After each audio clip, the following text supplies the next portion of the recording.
As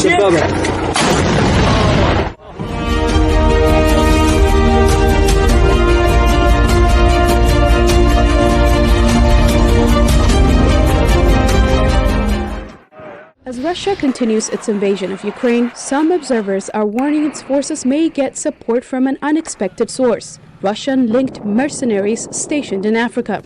For years, the Wagner Group, a private military organization with close ties to the Kremlin, has been operating in various African countries including Libya, Mozambique, Sudan, and the Central African Republic. Now, as Russian President Vladimir Putin looks for added manpower for his invasion, experts say he may be calling some of these fighters to work closer to home. My understanding right now is that taking mercenaries from Central African Republic to Ukraine, it's a way of saying, well, you have the experience on the battlefield, you've been trained so well, you've spent a lot of time in Africa, and you'll be useful going to Ukraine. Obaji's reporting indicates approximately 500 mercenaries have left the Central African Republic to take part in the Ukraine invasion. Britain's Daily Mail reported that some of these fighters are part of a hit squad to assassinate Ukrainian officials, including the president. That reporting could not be confirmed.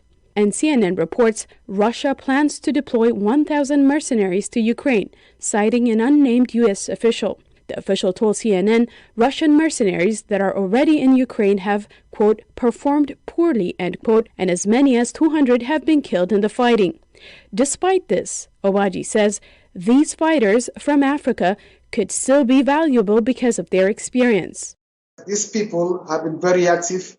And mind you, a lot of those who came, to Central African Republic in the first place were brought in from Libya, were brought in from Syria, people who have been involved in fighting, in war, so to speak. Wagner's track record in Africa includes accusations of extrajudicial killings, rapes, and other human rights abuses.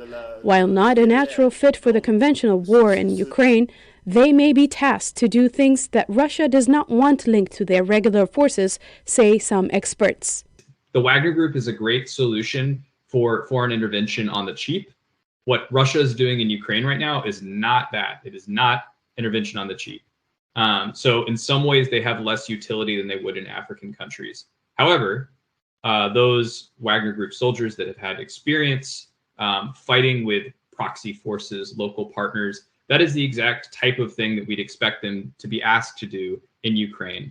Essentially work to reinforce local pro-Russian forces, work alongside them, in some ways enhance their capabilities, and also provide an additional degree of command and control, but not necessarily accountability. Whether or not they're called to Ukraine, Wagner forces continue to pose a threat to African countries. We have watched Wagner, this mercenary outfit, work on the African continent. We've watched them in the Central African Republic, Sudan, Libya. They don't follow anybody's rules but their own. They will exploit the country. They will break laws. They will do gross violations of human rights. They will kill innocents and civilians. Wagner's track record, General Townsend added, is clear. They make countries less stable upon arrival. They seek to gain an economic benefit by exploiting natural resources, and they refuse to leave when asked. Despite the fog of war, analysts say they will be watching closely for any signs of mercenary activity in Ukraine. Salem Solomon, VOA News, Washington.